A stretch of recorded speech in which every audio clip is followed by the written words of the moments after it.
perubahan harus disertai dengan peningkatan manusia rohaninya. Jika masih tetap sama, itu belum berubah.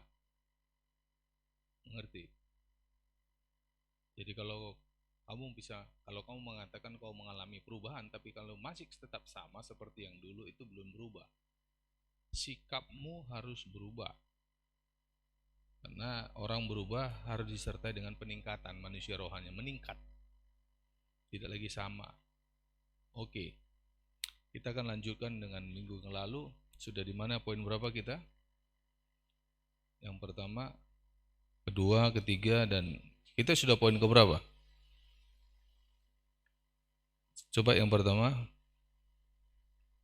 perjalanan dengan perahu Yesus. Sudah? Sudah ke berapa? Hah?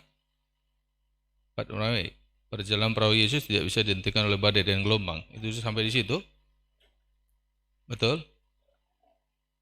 Baik. Jangan berhenti perjalananmu, jangan batalkan perjalananmu. Perjalanan itu selalu ada aja gelombang. Mengerti? Karena perlu diuji. Setiap kita mau melakukan satu perjalanan, ada sesuatu yang harus kita hadapi. Karena itu akan meningkatkan pertumbuhan manusia roh kita. Yang terpenting kita harus mau beri hidup kita dengan tulus hati, dan mau dipimpin oleh sumber anugerah kita. Itu masih poin berapa tadi? 4. Betul ya? Oke. Pak Romawi ya? Poin ke berapa? Apa itu poin pertama?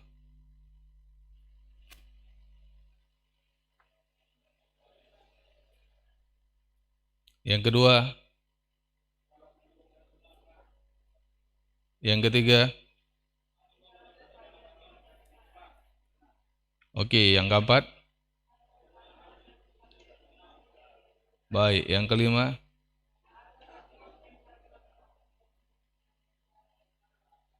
Oke.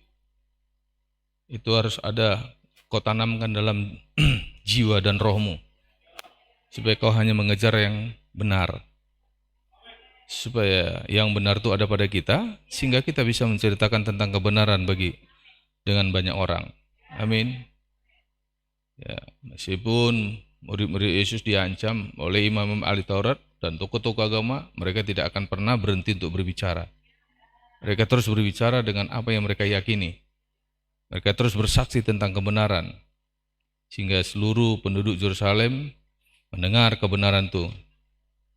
Kenapa? Karena ada orang-orang apostolik yang digerakkan oleh Roh Tuhan menceritakan tentang kebenaran itu. Jadi jangan mau perjalananmu dihalangi. Oke? Jadi gerakan orang-orang apostolik itu kegerakan Tuhan itu sendiri. Ya, meskipun perahu Yesus dihantam oleh badai dan gelombang, tapi faktanya kita lihat bahwa badai itu tidak bisa menghentikan perjalanan mereka. Mereka terus berjalan sampai kepada tujuan mereka. Amin. Jika badai datang, jangan batalkan perjalananmu.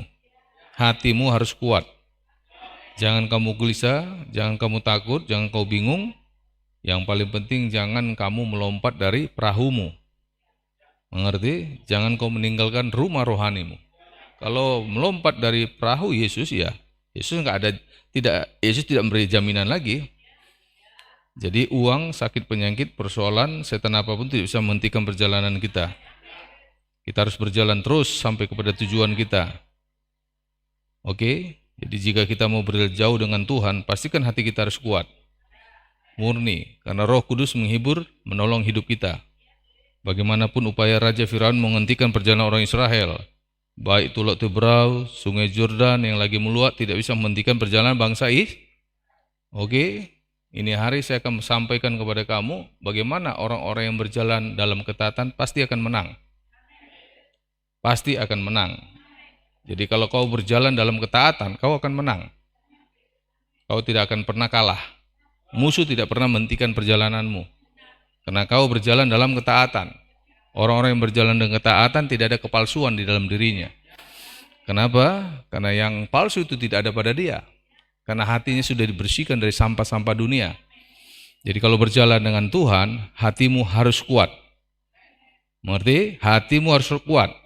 Orang lemah tidak kuat berjalan jauh dengan Tuhan. Dengar bagus-bagus. Orang taat hatinya selalu cinta dengan hukum Tuhan. Sebab di dalam hatinya tidak ada kepalsuan. Jadi orang-orang yang mencintai hukum Tuhan akan menang. Dan berani seperti singa. Dan apa saja yang dikerjakan selalu apa? Menang, berhasil. Coba kita lihat Yosua pasal 1. Kita lihat Yosua pasal 1. Kita baca ayat 5. Seorang pun tidak akan dapat bertahan menghadapi engkau seumur hidupmu. Seperti aku menyertai Musa, demikianlah aku akan menyertai engkau. Udah kamu dapat? Demikianlah aku akan menyertai engkau. Aku tidak akan membiarkan engkau dan tidak akan meninggalkan engkau. Kuatkan dan teguhkanlah hatimu, sebab engkaulah yang akan memimpin bangsa ini memiliki negeri yang kujanjikan dengan bersumpah kepada nenek moyang mereka untuk diberikan kepada mereka. Hanya kuat dan teguhkanlah hatimu dengan sungguh-sungguh, bertindaklah hati-hati sesuai dengan seluruh hukum yang telah diperintahkan kepadamu oleh hambaku Musa. Jangan menyimpang ke kanan atau ke kiri, supaya engkau beruntung kemanapun engkau pergi. Janganlah engkau lupa memperkatakan kitab Taurat ini, tetap renungkanlah itu siang dan malam, supaya engkau bertindak hati-hati sesuai dengan segala tertulis di dalamnya, sebab dengan demikian perjalananmu akan berhasil dan engkau akan beruntung. Yang perlu harus kau ketahui di sini, bahwa berjalan dengan Tuhan itu harus memiliki hati yang kuat. Kau harus lihat di sini, bagaimana supaya perjalananmu berhasil dan kau menang dalam segala hal. Oke, yang pertama, tulis yang pertama. Orang-orang yang berjalan dalam ketaatan selalu menang melawan musuh-musuhnya. Berjalan dalam ketaatan, itulah membuat kamu kuat. Dan kamu bisa mengalahkan semua lawan-lawan musuh-musuhmu. Karena mereka tidak akan bisa bertahan denganmu. Karena Tuhan selalu menyertai kehidupan orang taat. Penyertaan Tuhan ada pada orang taat. Halo, come on. Jangan kita mengharapkan Tuhan menyertai kita kalau kita tidak memiliki ketaatan. Satu cara bagaimana Tuhan menyertai kita, kita harus hidup taat. Sebab ketaatan membuka pintu surga bagi kita. Ketaatan membuat kita mendapatkan restu dari Tuhan, penyertaan, perkenanan dari Tuhan. Kalau kamu mau disertai oleh Tuhan, kau harus taat. Jadi ketika kamu taat, penyertaan Tuhan akan menyertaimu. Kau dapat restu dari Dia, sehingga kau mendapatkan kekuatan dari Dia. Dan akhirnya lawan-lawanmu tidak akan sanggup berhadapan dengan kau. Mereka tidak akan kuat menghadapi engkau. Karena ada kekuatan yang dari Tuhan menyertaimu. Karena orang taat selalu ada di hati dan pikiran Tuhan. Kalau kamu mau ada di hati dan pikiran Tuhan, kau harus taat. Jadi ketaatan adalah kunci segalanya. Oke, itu yang pertama. Orang-orang yang berjalan dalam ketaatan selalu menang melawan musuh-musuhnya. Itu dikatakan di ayat 5-nya. Seorang pun tidak akan dapat bertahan menghadapi engkau seumur hidupmu.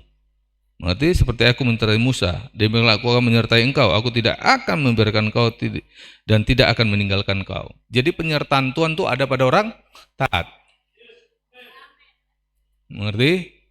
Itu penyertaan.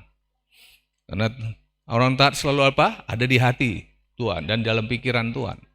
Ketika Tuhan menyertaimu, kamu akan merasakan di dalam rohmu bahwa Dia menyertaimu. Ada satu dorongan yang kuat.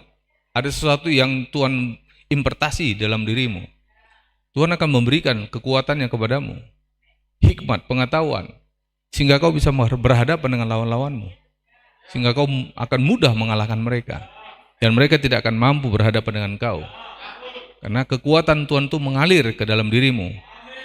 Kau akan diberikan banyak hal tentang kehidupannya dalam dirimu. Tentang pengetahuan, tentang strategi, tentang hal apapun diberikannya kepadamu, supaya kau menaklukkan lawan-lawanmu. Hingga orang-orang yang selalu disertai oleh Tuhan, hidup orang itu tidak akan terkalahkan. Oke, jadi orang-orang yang berjalan dengan Tuhan, ya selalu hidupnya selalu menang. Oke, yang kedua, catat yang kedua, orang-orang yang berjalan dengan Tuhan memiliki hati yang kuat. Itu yang kedua, miliki hati yang kuat. Berjalan dengan Tuhan bukan berjalan biasa-biasa, tetapi berjalan dengan Tuhan banyak hal yang kau lewati. Kau bukan hanya melewati padang rumput, tapi kau juga harus melewati lembah-lembah kekelaman.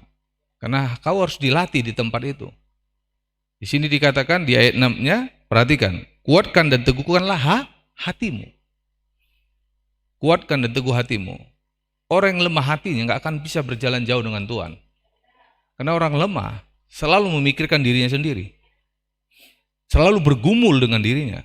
Ketika firman Tuhan mendatangi dia selalu bergumul dengan firman Tuhan. Perintah Tuhan selalu digumulinya.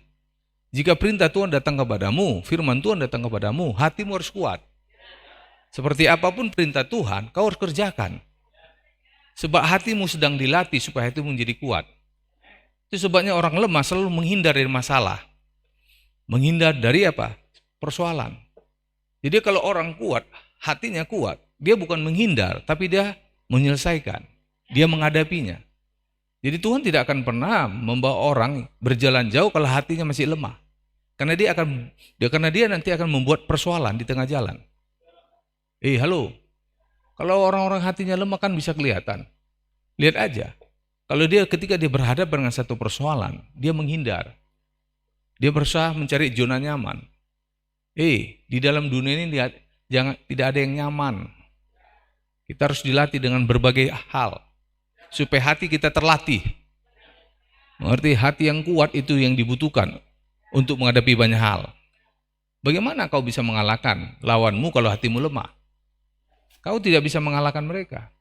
Tetapi ketika hatimu kuat, kau bisa menaklukkan mereka. Kenapa? Karena Tuhan bergaul intim denganmu. Mengerti? Hati lemah itu selalu bersungut-sungut, selalu mengeluh. Nggak akan pernah bisa meresponi dengan baik apa yang dikatakan firman Tuhan kepada dia. Karena dia tidak akan pernah bisa mengeksekusi apa yang dikatakan firman Tuhan kepada dia. Jadi Tuhan tidak akan pernah bergaul intim dengan orang-orang yang memiliki hati yang lemah. Mengerti? Jadi hati yang lemah itu jangan ada padamu. Hatimu harus kuat. Karena berjalan dengan Tuhan banyak hal yang kau hadapi. Tetapi Tuhan tidak akan pernah meninggalkan kamu. Mengerti? Kamu siap melihat seorang prajurit itu harus kuat hatinya. Di dalam medan perang dia tidak boleh lemah. Meskipun mereka memiliki tentara yang sangat sedikit, lawan begitu banyak, bukan itu yang membuat mereka lemah. Singa itu bisa menjadi raja di hutan. Bukan dia yang paling terbesar. Ada gajah yang lebih besar dari dia. Tapi karena dia memiliki mental hati yang kuat. Maka kalau singa bertarung, dia tidak akan pernah mau menyerah. Dia tidak mau kalah. Meskipun lawannya lebih besar dari dia. Itu singa. Jadi kalau kamu punya hati yang kuat, kau tidak mudah dikalahkan oleh lawanmu. Mengerti? Karena dari hatilah terpancar kehidupan itu. Jadi kalau hatimu kuat, pasti lawan-lawanmu akan menjadi lemah. Jadi berjalan dengan Tuhan harus kita memiliki hati yang kuat. Dibentuk supaya kita bisa kuat. Apapun yang kita hadapi di depan kita harus kuat. Karena kita pasti bisa lewatinya. Mengerti? Apa yang kita katakan Daud? Meskipun aku berjalan dalam lembah kekelaman, aku tidak akan takut. Artinya dia memiliki hati yang kuat. Dia tidak takut dengan lembah itu. Dia bukan mau tinggal di lembah itu, tapi dia hanya melintas lembah itu. Tetapi dia harus lewati lembah itu supaya dia sampai ke rumah. Jadi orang-orang yang sudah sampai ke rumah, artinya orang-orang yang sudah memiliki hati yang kuat, strong. Mengerti? Setiap dia punya masalah, bukan itu yang membuat dia kecut dan tawar hati. Bukan itu membuat dia jauh dan menghindar. Tapi dia harus selesaikan. Setiap satu masalah bisa diselesaikan, pasti dia menghadapi satu masalah yang lebih besar lagi, dia akan selesaikan. Karena itu yang membuat dia bertambah kuat. Mengerti? Jadi orang-orang yang memiliki hati yang kuat nggak akan pernah mudah dikalahkan. Tidak bukan mudah tergoncang. kalaupun datang goncangan. Dia tidak pernah menghindar dari persoalan, tapi dia hadapi semua persoalan itu. Hatimu dibentuk oleh firman Tuhan. Firman membentuk hatimu. Supaya hatimu sama dengan seperti firman yang diinginkan oleh Tuhan. Halo? Jadi bagaimana Tuhan membentuk hati kita? Itu cara dia. Bagaimana cara dia membentuk kita? Dia selalu membawa kita kepada sesuatu hal yang belum pernah kita lewati. Supaya di tempat itulah kita dilatih. Sehingga hati kita menjadi kuat, perkasa. Mengerti? Jadi jika hatimu sudah kuat, pasti kau akan kuat menghadapi banyak hal. Oke? Jadi yang kedua ini apa tadi? Orang-orang yang berjalan dengan Tuhan memiliki hati yang kuat. Ingat, karena Tuhan tidak berjalan dengan orang yang hatinya lemah. Yang suka menyerah dalam segala hal. Ya, persoalan sedikit menyerah, persoalan sedikit menghindar, lari, itu hati yang lemah. Tuhan tidak akan bergaul dengan orang seperti ini. Bagaimana mungkin kau bisa menyimpan firman itu dalam hatimu kalau hatimu lemah? Kalau hatimu lemah, firman tidak ada pada dirimu. Firman itu akan gugur. Tapi jika hatimu kuat, kau akan bisa melaksanakan atau mengeksekutor apa yang katakan firman Tuhan. Ingat, Samuel itu memiliki hati yang kuat. Begitupun masih muda usianya, firman itu tidak pernah digugurkannya. Itu bertanda dia memiliki hati yang kuat. Kalau orang-orang yang memiliki hati yang kuat, dia tidak akan membiarkan firman itu gugur begitu saja. Dia akan mengeksekusi semua firman itu. Sebab firman itu akan membentuk hatinya. Jadi serupa memiliki hati seperti Kristus. Halo. Amin. Jadi kalau kau berhadapan dengan apapun, kau sedang dibentuk hatimu. Kamu sedang berjalan dengan firman Tuhan, berjalan dengan Tuhan. Oke, jadi berjalan dengan Tuhan, miliki hati yang kuat. Kamu sedang berjalan dengan Dia. Jangan kau buang-buang waktumu.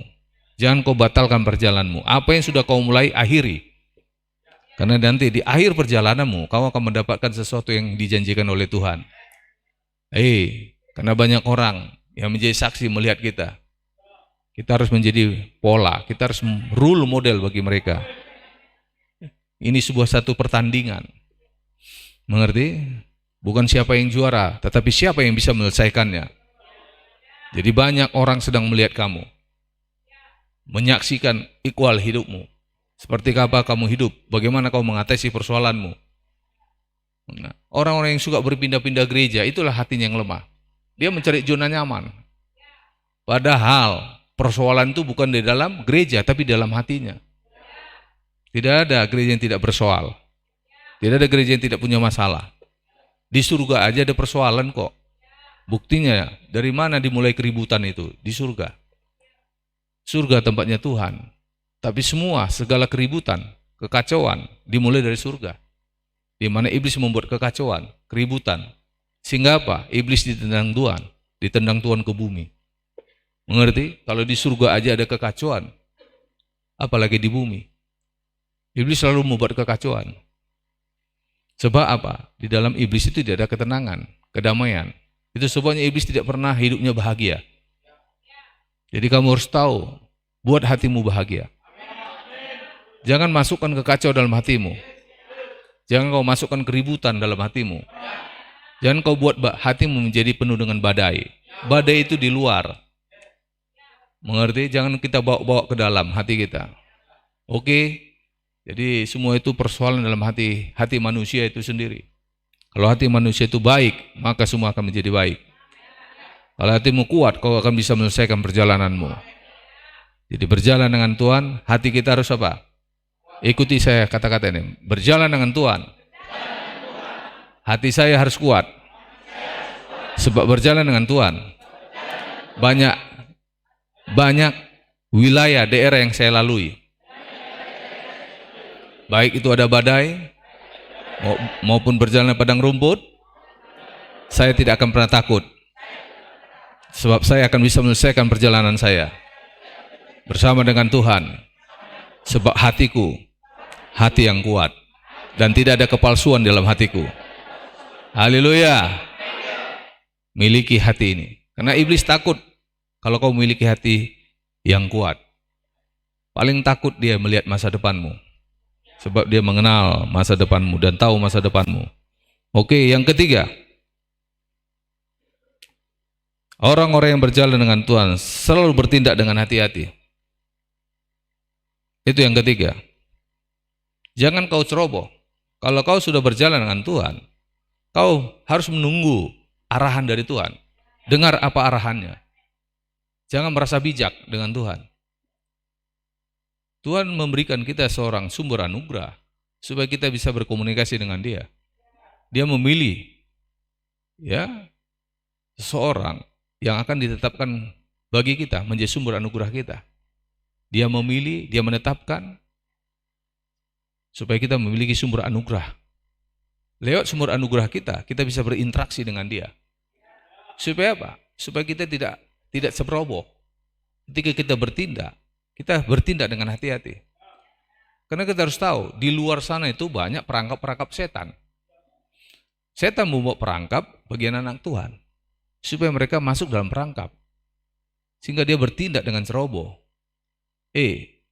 Pengetahuan kamu, pengalaman kau yang lama, itu tidak bisa kau pakai dengan caramu yang sekarang. Apapun yang kau hadapi, persoalan apapun yang kau hadapi di luar sana, kau jangan gunakan pengalamanmu yang lama. Jangan kau gunakan cara-cara yang baru. Banyak peperangan Tuhan berikan kepada Daud.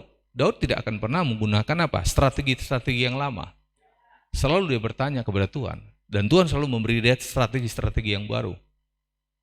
Itu artinya dia bertindak dengan hati-hati.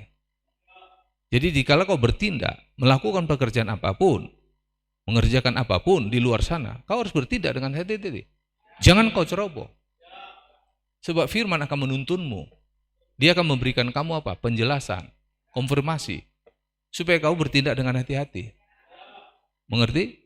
Bertindak dengan hati-hati itu membuat kau akan berhasil di luar sana. Kita lihat dulu ayatnya. Ayat 7. Hanya kuatkan dan teguhkanlah hatimu dengan sungguh-sungguh. Bertindaklah hati-hati sesuai dengan seluruh hukum-hukum yang telah diperintahkan kepadamu oleh hambaku Musa. Jadi kau bertindak sesuai dengan firman Tuhan. Kau harus bergantung penuh dengan firman Tuhan. Mengapa Daud selalu bertanya kepada Tuhan ketika dia menghadapi satu peperangan baru? Supaya dia bergantung dengan firman Tuhan. Bergantung kepada Tuhan. Jangan kau bergantung dengan kekuatanmu. Jangan kau bergantung dengan pengalamanmu. Pengalaman itu boleh saja. Bisa saja kau ceritakan kepada siapapun bagaimana kau mengatasi satu persoalanmu. Bagaimana kau menaklukkan beruang. Menaklukkan serigala itu di luar sana. Tetapi ketika kau berhadapan dengan satu persoalan baru, kau tidak boleh menggunakan cara-cara yang lama. Kau harus menggunakan cara-cara yang baru. Supaya Tuhan banyak memberikan kau banyak memberikan kau strategi. Banyak memberikan kau cara-cara. Dia memberikan kau input, masukan. Supaya kau bertindak dengan hati-hati. Akhirnya kau bergantung sepenuhnya dengan Dia. Untuk mengatasi satu persoalan, tidak dibutuhkan seseorang itu gelarnya apa, mau S1, S2, S3, bukan itu. Tapi kau harus tahu bahwa kau harus bergantung penuh dengan Dia. Supaya kau tidak ceroboh, bertindak dengan hati-hati. Apa yang dilakukan oleh Lot? Dia mengambil satu keputusan yang salah. Dia tidak bertindak dengan hati-hati. Dia mengambil keputusan sesuai dengan keinginan hatinya, suara hatinya, pikirannya. Sehingga dia memisahkan dirinya dengan Abraham. Tapi kita lihat, akhir hidupnya sangat memprihatinkan. Hartanya semua yang di tangan habis. Istrinya menjadi tiang garam. Yang lebih memalukan lagi, dia menimbulkan satu aib yang tidak bisa dihapus. Dia meniduri kedua anak perempuannya. Sehingga lahirnya dua bangsa, Amon dan Moab. Bangsa yang dibenci oleh Tuhan. Bangsa yang menjadi musuhnya Tuhan. Untuk apa kita melahirkan generasi, tapi generasi itu menjadi musuhnya Tuhan? Karena kecerobohan dia. Hati-hati. Karena orang-orang selalu melakukan kesalahan itu bukan di awal, tapi di tengah. Bukan di akhir, di tengah. Ketika kau berjalan dengan Tuhan, apapun keberhasilan yang kau peroleh, hati-hati kamu dengan keberhasilan itu. Keberhasilan itu bisa menghancurkanmu dan bisa juga membuat kau naik ke tangga yang lebih lagi. Ketika kau taat dan berhati-hati bertindak, kamu harus tahu, tangga sukses itu ada di depan kamu. Dan anak tangga itu kan bak konek ke atas. Kenapa? Keberhasilan itu diberikan Tuhan kepada orang taat. Dia tidak akan berikan itu kepada orang yang tidak taat. Jadi orang-orang taat itu bertindak dengan hati-hati. Halo. Jadi jangan kau berubah di tengah jalan. Jangan ubah frekuensimu di tengah jalan. Karena kalau kau ubah frekuensi di tengah jalan, akhirnya kau tidak kau sadari. Semua keadaan itu kau ambil alih. Seakan-akan kau menjadi tuan atas keadaan itu. Tidak. Jangankan itu, tubuhmu, tuan atas tubuhmu itu bukan kamu. Tuan atas tubuhmu adalah Roh Kudus. Itu sebabnya kau dikatakan bait Allah yang kudus. Tempat kediaman Roh Kudus. Jadi Roh Kuduslah menjadi tuan atas tubuhmu. Dialah kan tuan atas pikiranmu. Dialah tuan atas hatimu.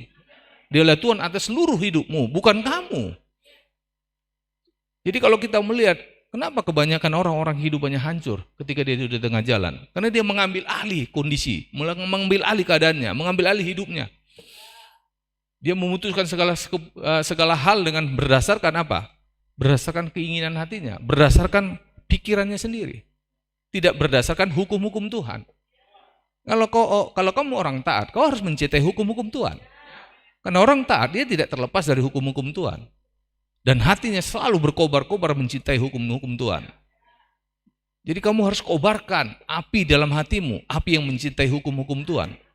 Supaya apa? Hukum-hukum Tuhan itu yang akan melindungimu selama kau berjalan dengan Tuhan. Di luar penuh dengan banyak kepalsuan loh. Sekalipun orang memuji kau baik, tapi kau ketahui belum tentu pujian itu tulus, datang dari hati yang tulus.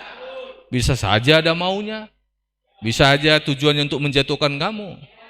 Karena biasanya orang kalau sudah dipuji, biasanya orang menjadi besar kepala. Jadi jangan kita mau sampai tertipu dengan cara-cara dunia. Oke? Jangan hati-hati kau bertindak. Jangan sampai kau ceroboh. Bertindak kau dengan hati-hati. Artinya, ya, kau harus bersandar terus-menerus kepada Tuhan tuh. Kau bertanya kepada Dia. Karena Tuhan tidak akan pernah mengarahkan kau kepada lubang yang sama, jatuh kepada jurang yang sama. Tetapi Dia selalu mengarahkan kau kepada perjalanan yang baik, perjalanan yang berhasil. Mengerti kalian?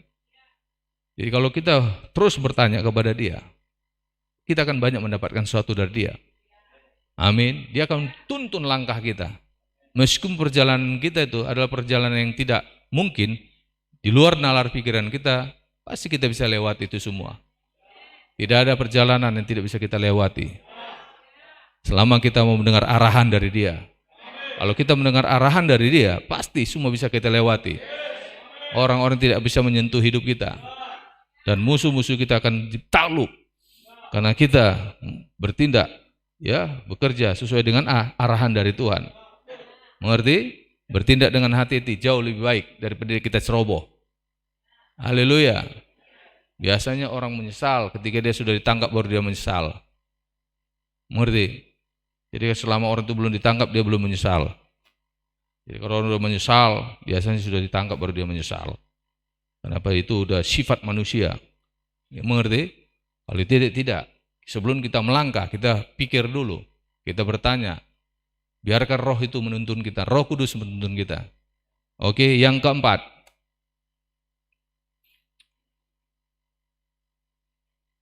Orang-orang yang berjalan dengan Tuhan selalu fokus dengan tujuannya. Jangan sampai kau gagal fokus. Ketika kau tahu arah tujuanmu, ketika kau tahu berjalan dengan siapa, kau harus fokus melihat di depan. Jangan kau menoleh ke kiri ke kanan. Lihat ke depan. Sebab masa depanmu ada di depan. Di depan jauh lebih baik daripada yang di belakang kita. Jangan menoleh ke belakang. Jangan kembali ke belakang. Paulus mengatakan, anjing kembali kepada muntahnya. Babi kembali kepada kubangan. Jadi kalau kau sudah dalam kereta ini, bergerak bersama-sama dengan Roh Tuhan, ada dalam dimensi ini, harus bergerak terus, fokus. Meskipun di dalam perjalanan ada orang yang turun dari kereta, jangan kau terganggu dengan dia. Biarkan dia turun. Perjalanan harus dilanjutkan. supaya kau sampai kepada tujuan akhirmu. Harus fokus. Kalau kau tidak fokus, kau akan terganggu dengan orang-orang di sekitar kamu. Akhirnya kamu ada yang mempengaruhi kamu. Ada yang mempengaruhi keputusanmu. Akhirnya kamu berusaha untuk apa? Berhenti di tengah jalan. Mengerti kalian? Coba kita lihat 7-nya. Ayat 7b-nya.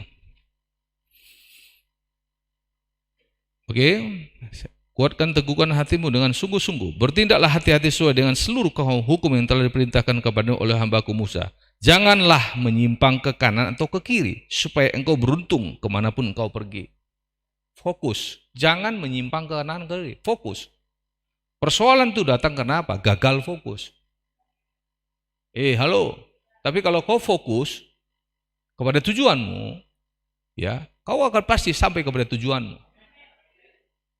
Mengerti? Orang-orang yang berhenti di tengah jalan itu pada umumnya itu gagal fokus. Kenapa? Fokusnya tak kemana-mana. Kita harus fokus kepada satu hal. Bukan fokus kepada dua hal. Fokus kepada satu hal. Penglihatan kita terarah. Kenapa? Kita tahu di depan kita jauh lebih baik daripada yang ada di belakang kita. Meskipun di depan kita itu banyak persoalan, banyak yang menghalangi perjalanan kita. Itu bukan harus kau gumulkan, tidak. Lewati aja. Karena pastinya Tuhan akan memberikan kau apa? Pertolongan, kekuatan. Pasti Tuhan akan memberikan kau kemampuan untuk menghadapi itu semua. Fokus, apa yang menjadi tujuanmu? Fokus, lihat ke depan. Halo. Sama halnya saya katakan berulang kali kembali kepada kamu. Merpati itu sekalipun banyak jumlahnya berapa mungkin 1.000 atau 2.000 ekor ada di satu kandang, dia tahu pasangannya siapa. Merpati itu punya kesamaan, keserupaan. Tapi merpati itu tahu siapa pasangannya. Itu sebabnya merpati itu fokus kepada pasangannya. Dia tidak lagi melihat ke kanan ke kiri. Jadi sama halnya. Siapa teman kita berjalan? Apa yang menjadi tujuan kita bersama? Kita harus fokus dengan tujuannya. Supaya kita tidak gagal fokus. Keributan persoalan itu terjadi karena ada gagal fokus. Sama anak bungsu itu, dia gagal fokus. Fokusnya berubah. Fokusnya hanya dia mencari apa? Sesuatu yang ada di tangan bapaknya. Dia meminta bahagiannya. Dia katakan, berikan aku bahagianku, harta itu. Dia fokus bukan lagi kepada siapa? Kepada bapaknya. Tapi fokus kepada harta yang ada di tangan bapaknya. Oke, bapaknya berkata, baik, kuberikan dengan ini denganmu. Tapi kamu tidak. Tidak waktu lama. Dia pergi ke negeri yang jauh, mengembara. Nggak tahu kemana arahnya. Akhirnya semua yang di tangannya habis. Dan dia bekerja di peternakan babi. Dan dia tinggal bergaul dengan babi. Tinggal di kandang babi. Coba, bergaul dengan babi, tinggal di kandang babi. Dan dia membayangkan orang-orang yang masih tinggal bersama dengan bapaknya. Hidup dengan makan kelimpahan. Dan dia mengatakan, aku mati kelaparan di tempat ini. Dan orang-orang yang bekerja dengan bapakmu, hidup dengan kelimpahan. Dia ambil satu keputusan. Dia harus kembali ke rumah. Dia harus kembali kepada fokus semula. Mengerti? Kalau orang-orang gagal fokus, lihat, banyak persoalan yang dihadapinya. Ya, tak kemana ada arahnya, tujuannya. Jadi fokusnya nggak jelas. Jadi kamu mesti melihat. Orang-orang yang berpindah-pindah gereja ini, itu nggak ada fokusnya itu. Nah, siapa fokusnya? Kita harus punya fokus. Dan fokus itu ada di depan. Jangan sampai kita gagal fokus. Mengerti? Kalau kita fokus terus, kita sampai kepada tujuan kita. Sebab kita ada di kereta yang sama. Tujuan kita sama. Kita harus akhiri destiny korporat ini bersama-sama. Kita akhiri perjalanan itu bersama-sama. Dan kita akan mendapatkan sesuatu yang sama. Karena 120 orang yang fokuslah dia berada di upper room, di atas loteng. Maka mereka mendapatkan roh yang sama. Sehingga mereka menjadi gereja yang luar biasa. Gereja yang supernatural. Mereka menjadi gereja yang dahsyat. Gereja yang tidak lazim. Gereja yang membawa kabar, membawa kehidupan Tuhan. Karena orang-orang yang memiliki roh Allah lah yang bisa berbicara tentang kebenaran. Sebab apa? Karena kebenaran itu ada pada diri mereka. Roh itu ada pada diri mereka. Sekarang banyak orang mencerita tentang kebenaran, sementara roh Allah tidak ada dalam dirinya. Kebenaran itu tidak ada dalam dirinya. Jadi setiap orang yang memiliki roh Allah, dialah yang berhak menceritakan tentang kebenaran itu. Dialah yang berhak menceritakan tentang kehidupan Tuhan itu. Sebab kehidupan Tuhan itu ada pada dia. Sebab roh itu memberikan dia, membawa kehidupan ke dalam dirinya, membawa kebenaran dalam dirinya. Halo. Jadi hanya orang-orang yang punya roh Allah lah yang berhak menceritakan ini. Amin. Kalau orang lain tanpa pun memiliki roh Allah, dia tidak menceritakan apa-apa. Dia hanya menceritakan informasi saja. Jadi harus kita fokus. Kalau kita fokus, kita akan sampai kepada tujuan kita. Haleluya. Katakan, saya selalu fokus. Berada di dalam keretaku. Menuju satu tujuan. Bersama Tuhanku. Supaya fokusku menjadi tajam. Dan tidak menoleh ke kiri dan ke kanan. Sehingga di depanku ada masa depan yang baik.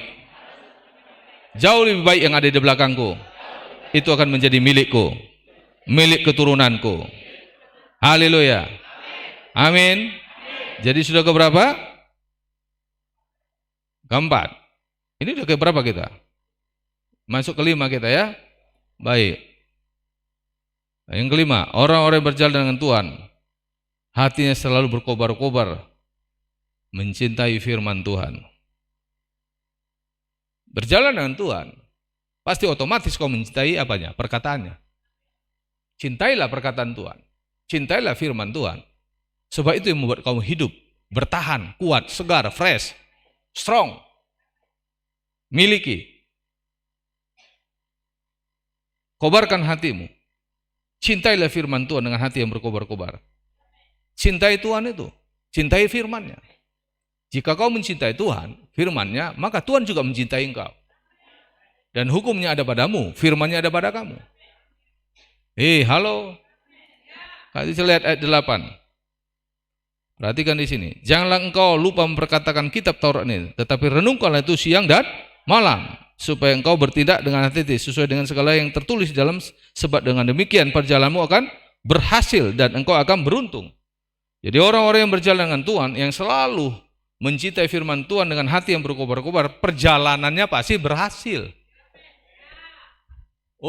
Bagaimana kita mau memperoleh keberhasilan? Kalau kita sendiri hati kita tidak cinta dengan firman-Nya. Kita tidak cinta dengan Tuhan itu sendiri. Jadi kalau orang-orang mencintai firman Tuhan dengan hati yang berkobar-kobar, pasti perjalanan dia berhasil. Karena firman itu infrastruktur. Halo, come on. Lihat dulu saya. Firman itu apa? Infrastruktur. Dia akan memberikan kau jalan supaya kau berhasil di luar sana. Bagaimana kau bisa berhasil di luar sana sementara firman itu tidak ada pada kamu? Jadi kalau kau mencintai firman Tuhan, akhirnya firman itu akan melatih kamu sehingga kau bertindak dengan hati-hati. Dan firman itu bukan hanya melatih engkau bertindak dengan hati, tetapi firman itu juga memberikan kamu apa? Jalan. Kenapa? Orang mencari jalan tidak menemukan jalan. Tetapi ada firman dalam dirimu dan firman itu kan memberikan kau jalan. Meskipun jalan itu tidak mungkin, mustahil, bagi firman tidak ada yang mustahil. Ketika bangsa Israel ini berhadapan dengan laut Teberau, mereka berpikir, sampai di sinilah riwayat kita. Sampai di sinilah hidup kita. Mereka melihat ke belakang, Firaun sudah mendekati mereka dengan membawa tentara yang begitu jumlah yang begitu besar. Dan mereka berpikir mereka akan mati di padang gurun. Karena mereka melihat di depan ada laut, di belakang ada tentara Firaun. Bagaimana kondisi kami, bagaimana keadaan kami. Disinilah akhir kehidupan kami. Mereka berpikir negatif seperti itu. Kenapa? Mereka berpikir seperti itu. Karena firman tidak ada dalam diri mereka. Firman itu akan memfilter hidup kita. Memproteksi hidup kita. Mengerti? Ketika kita menghadapi sesuatu yang terdesak, firman itu akan muncul. Firman itu akan memberikan penjelasan, pencerahan. Dia akan memberikan kita konfirmasi yang jelas. Sehingga ketika kita tidak mendapatkan jalan, dia akan memberikan jalan bagi kita. Semua bangsa Israel bersungut-sungut. Ya, berbicara kepada Musa. Kami mati di sini. Apa memang tidak ada kuburan lagi di Mesir sana? Sehingga kau bawa kami kemari. Mereka berpikir tentang mati. Karena mereka tidak ada punya jalan. Firman itu pada saat itu ada pada Musa. Tidak ada pada bangsa Israel. Orang-orang yang tidak punya firman Tuhan selalu berpikir negatif. Berpikirnya kotor, jorok, jelek-jelek pikirannya. Kenapa? Karena tidak ada yang memfilter pikirannya. Tidak ada yang mengontrol pikirannya. Kalau ada firman Tuhan pada dirimu, ada yang mengontrol pikiranmu. Ada yang mengontrol hidupmu, ada yang mengontrol hatimu. Karena firman akan memberikan kamu apa? Infrastruktur, jalan, pengertian. Sehingga kamu tidak mendapat jalan atau pengertian ketika firman itu timbul, muncul dalam hatimu, dia akan memberikan jalan bagimu. Apa kata Tuhan kepada Musa? Jangan kau bersungut-sungut. Jalan itu di depan. Musa mungkin berpikir, apa di depan ini laut? Tuhan bilang, pukul air itu. Supaya air itu terbelah. Dan kau jalan. Di tanah yang kering. Dan laut itu terbelah dua. Orang yang bersungut-sungut bukan menyelesaikan masalah. Firman yang bisa menyelesaikan semua itu. Kalau kau ada masalah, pukul masalah itu. Hadapi masalah itu. Sehingga di situ dikatakan kau akan berkemenangan. Dan perjalananmu akan berhasil. Mengerti? Orang-orang berjalan dengan Tuhan adalah orang-orang yang taat dengan firman Tuhan. Jadi kalau ada persoalan apamu, jangan kau hanya memikirkan saja, jangan kau cukup bersungut-sungut, jangan kau hanya bersungut-sungut. Jangan kau terus mengatakan perkataan-perkataan negatif. Firman itu harus kau keluarkan dari mulutmu. Tuhan selalu membawa kau ke tempat sesuatu yang enggak lazim. Tempat-tempat yang mana belum pernah kau lewati, kau lalui. Supaya semua itu bisa kau lewati dan kau lalui. Nah, bila mana ada orang menghadapi satu persoalan yang sama seperti yang kau hadapi, kau bisa menjadi apa? Menjadi input bagi mereka. Kau bisa menjadi apa? Sesuatu bagi mereka.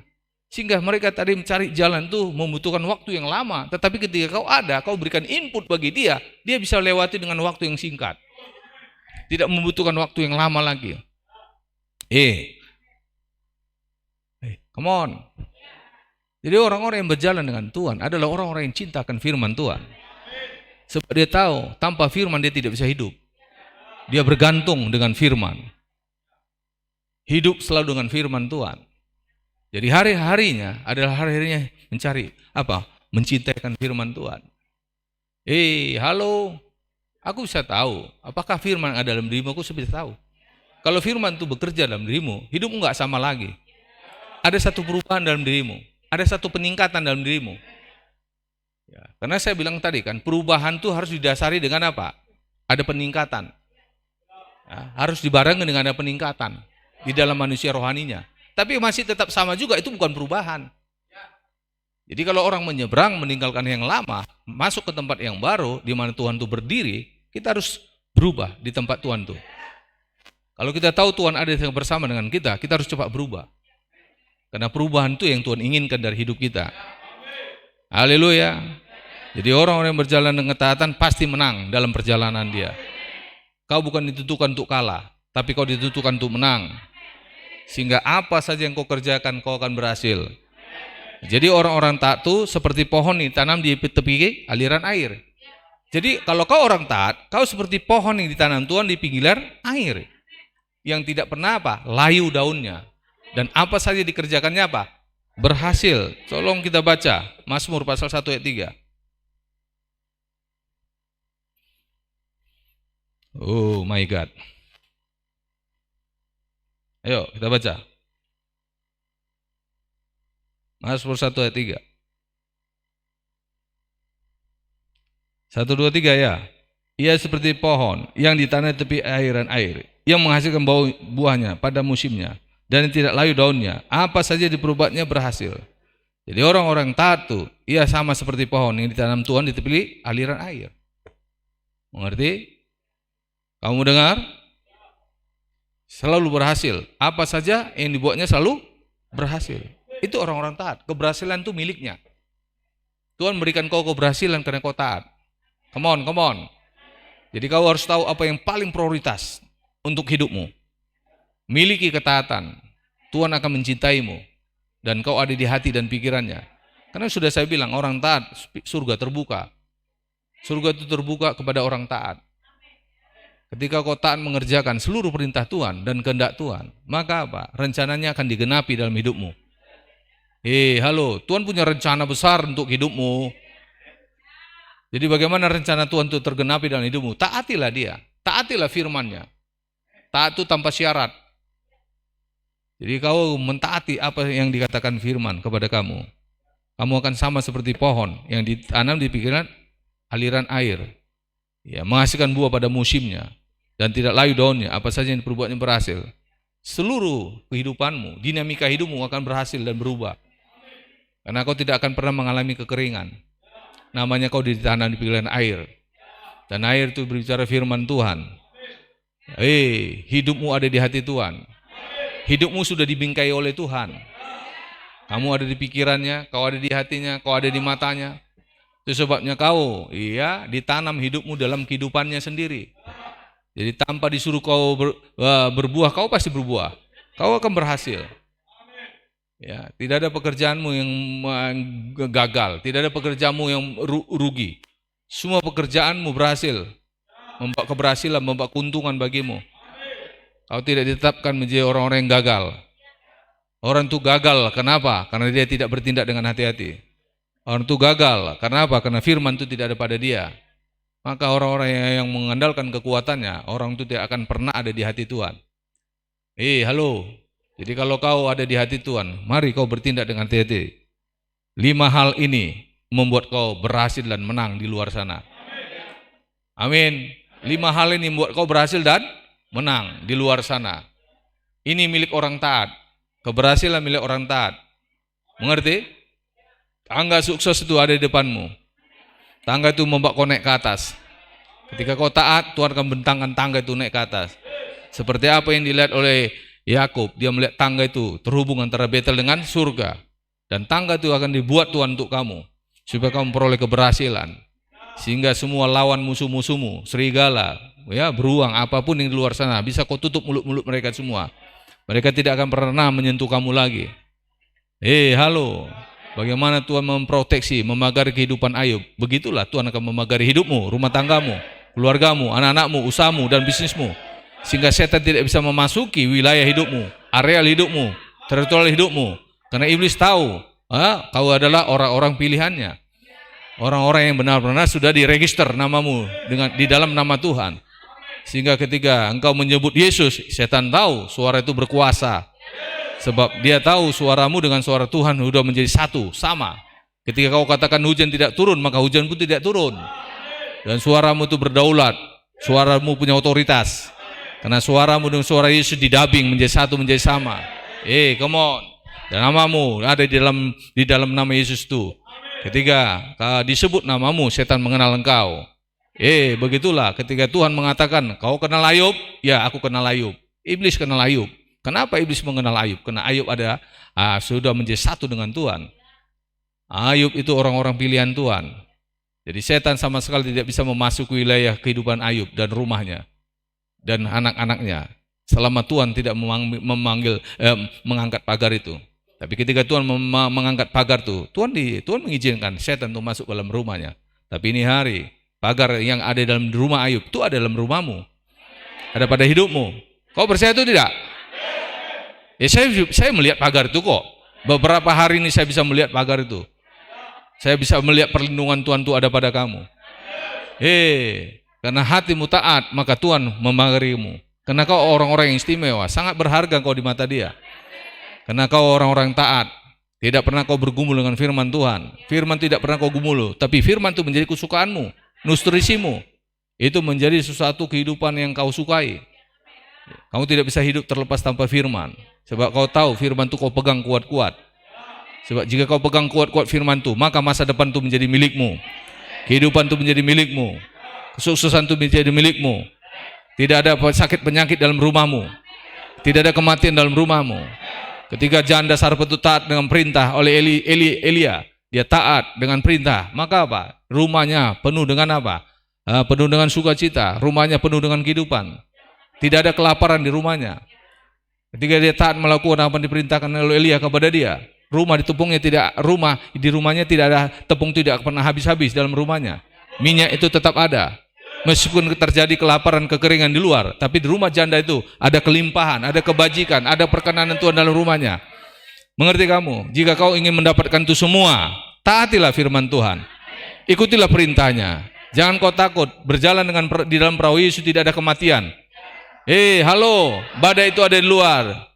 Jangan kau melompat dari perahunya. Haleluya. Kita adalah tetapkan Tuhan untuk berkemenangan. Kita berjalan dalam ketaatan. Rumah kita sudah dipagari. Pagar yang di rumah Ayub itu ada di dalam pagar rumah kita. Kamu harus percaya, hari ini, mulai saat ini juga. Bukan besok, bukan menunggu besok, hari ini pagar itu ada. Pagar itu ada dalam rumahmu. Pagar itu ada dalam usahamu. Pagar itu ada dalam bisnis usahamu. Pagar itu juga ada dalam anak-anak, kehidupan anak-anakmu. Tidak ada sakit penyakit menyentuh rumahmu. Kau terus kondisi kamu sehat. Haleluya. Apa yang terhilang semua akan dikembalikan oleh Tuhan. Haleluya. Mari kita bangkit semua berdiri. Amin. Saya minta pemain musik.